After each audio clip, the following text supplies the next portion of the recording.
All right. So first things first, early camp winners and losers. What do we have? Who do we have that are winning early and often in camp? Well, the first one is for me, and I think for a lot of Steelers, is Beanie Bishop.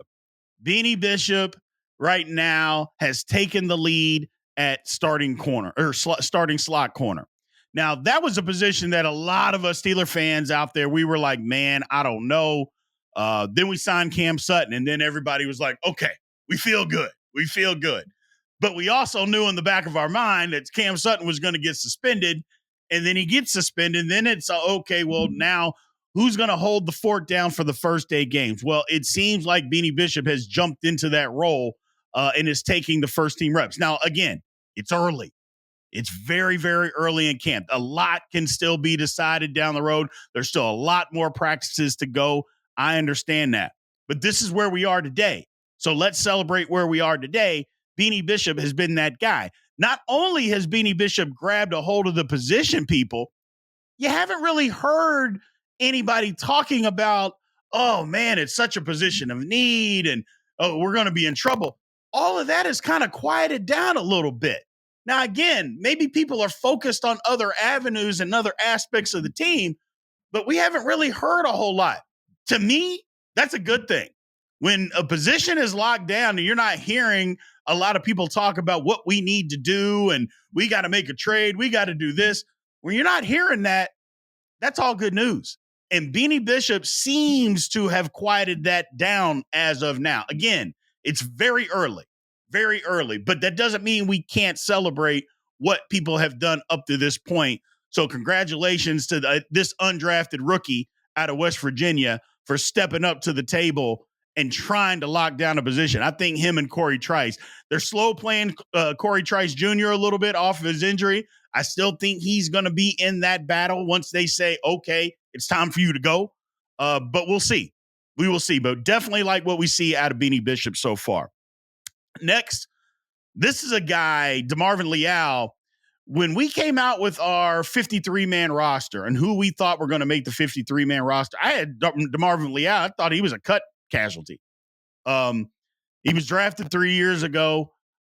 He didn't show a whole lot of promise his rookie year, but he showed more promise his rookie year than he did last year, which is a huge statement because he took a big step back last year. He just did. But now I think maybe he listened to us. Maybe he heard Steelers Almighty podcast and he's like, I'm not getting cut, man. It's time for me to turn this thing on. And he's starting to show the flashes that had the Steelers executives so excited when they drafted him, 3 years ago with the 83rd overall pick in the third round. He's starting to show that. It seems, now granted, he was young when the Steelers drafted him. He was a young football player. And maybe that's part of it. He didn't know how to be a professional. He wasn't in professional shape. He maybe his body just wasn't ready, wasn't physically able to stand up. Well, now it looks like he is, because not only was he making a ton of plays in OTAs and minicamp, when he put the pads on, none of that is slowed down, which is a great sign. Defensive coordinator Terrell Austin has said on several occasions, he's got to stack up these consistently good practices. That's what's been missing from him, is consistency. Well, maybe he's starting to do that early in camp. But again, all we have to go by is what has happened so far in camp. And so far, DeMarvin Leal looks like a guy that says, not only do I want to get playing time, I want to get some starter snaps. I need to be out there early. And he's earned it at this point. He's getting a lot of run with the one. I like what I see. Again, maybe the light has flipped on. And sometimes it takes guys a little bit longer, man, especially when you come into the NFL a little younger. Maybe it just takes a few years. And it's good. It shows good development, number one, as far as the Steelers are concerned. But number two, it also shows his want to, because he heard what everybody was saying. He had to have heard. He definitely saw the tape. It's not like the coaches weren't busting his ass about what they saw out of not necessarily lack of effort, but just lack of playmaking. They saw it. They told him. And maybe he's just come back with a vengeance. And maybe like I said, the light has flipped on for him. Good for DeMarvin Leal. Another player early on, Donte Jackson. Lord have mercy. Now, the first thing is I'm going to take credit for it. Y'all know what we talk about on Steelers Almighty, okay? Guy in a contract year, we're going to get the best out of him. That's how it works. Donte Jackson, last year of his contract, 29 years old, probably the last big contract that he's going to get in the National Football League. He's going out there and he's playing lights out football. Look, it's not just me saying it. Everybody's saying it. The person you got to keep your eyes on who's saying it is George Pickens. Now, yes, George Pickens is not going to badmouth any of his teammates. He's not going to do that. But he's going out of his way to say how well he's playing, talking about how fast he is. You can't run away from him. You got to make sure you're secure with the ball because he comes and knocks things away. Donte Jackson is out there playing extremely good football.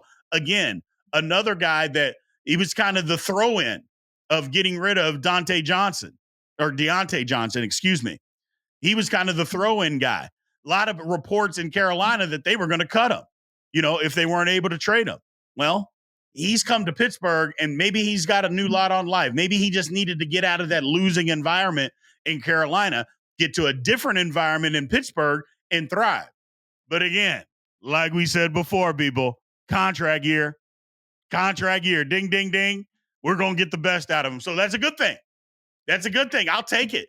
If it's his contract year and he's looking for that cash, good for you, man. Go get that cash because it's only going to help the Steelers. It's only going to help the Pittsburgh Steelers. Jack Colletto has been knocking everything in sight, just bulldozing everybody. I love it. You got a fullback on your roster, and all he cares about is hitting people. He's been blowing linebackers away. Anything that he sees, he's hitting, just opening up holes. The offense has gotten the best of the defense in camp so far, and a lot of it has to do because they're running the football more. There's been a lot of emphasis on running the football. Jack Coletto's been a huge part of that, whether it's inside zone, power game, outside zone, lead blocking, whatever it is, he's knocking people around. Huge addition to the Steelers, man. I mean, again, it's not that the Steelers have never had a fullback, but maybe they haven't had one to this caliber. I don't know, but I know Jack Colletto is doing his job. I love to see him out there. Going to be a real good addition. I'm interested to see some crazy formations, 22 personnel, 23 personnel, and not just on the goal line, or in short yardage situation. Maybe it's 1st and 10 from the 50, and we come out in 23 personnel, 2 backs, 3 tight ends, and we let Jack Colletto just go clean somebody's clock. I love it. Absolutely love it. Payton Wilson, been a big winner. Had some rookie moments. No, that's going to happen.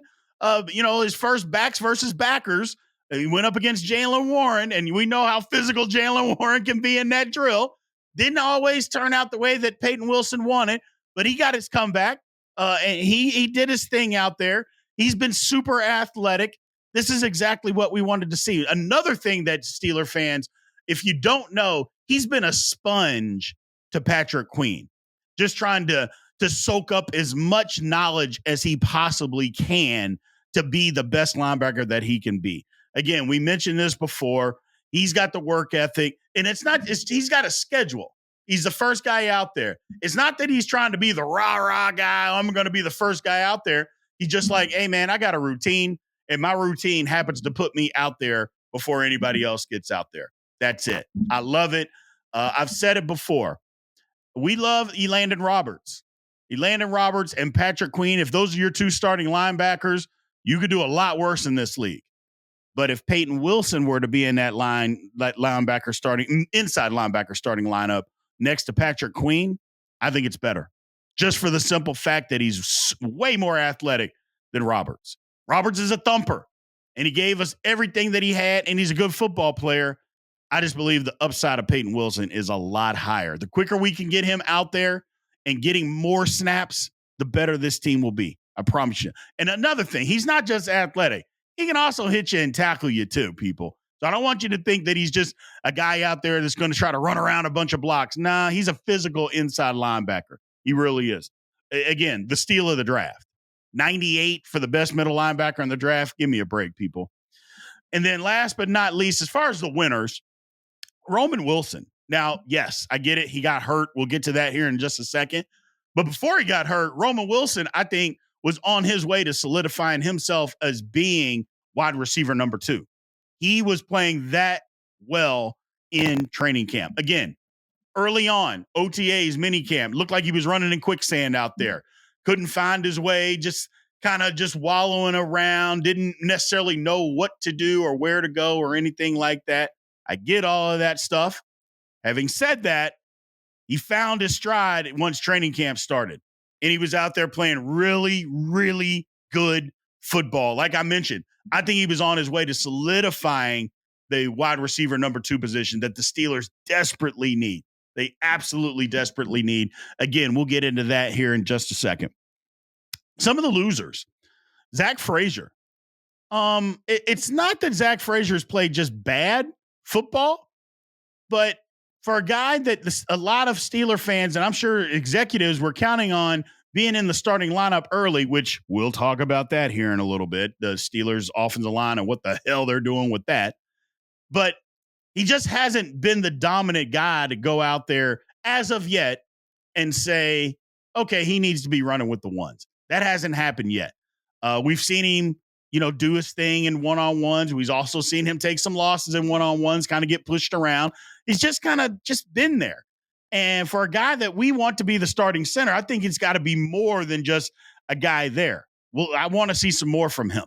But again, it's still early in camp, so I don't want you to panic. I'm not panicking. I'm just telling you what we've seen in the couple of days that pads have been on, or mini camp, OTAs, beginning of training camp, all that stuff. Just haven't seen a lot yet. I want to see more. And the Steelers apparently want to see more. And then last but not least here, as far as the losers, 2 guys that were on some people's radars. One was particularly on my radar that we haven't really even heard their name, and that's not a good sign. Anthony Averett and Ryan Watts. Yeah, we haven't heard much from either one of those guys, and that's not a good sign. Look, it's early, and I'm going to keep saying it's early, but at some point, you got to start making some splash plays out there. At some point, that has to happen. I thought Ryan Watts could be a guy that could possibly play slot corner. I know safety is his best position. I get that. But we just haven't heard a whole lot. And Anthony Averett's a veteran. Ryan Watts could be a guy that they put on the practice squad. He's a 6th-round pick from this year. Averett won't be that. If he can't make the 53, he just won't be with Pittsburgh at all. So hopefully a lot of that can change around or not. And if it doesn't, maybe that means that we've got really good guys in those positions. So, it's a double-edged sword when you look at stuff like that. But those 2 guys just haven't heard a lot from as of yet. So those are the camp winners and losers.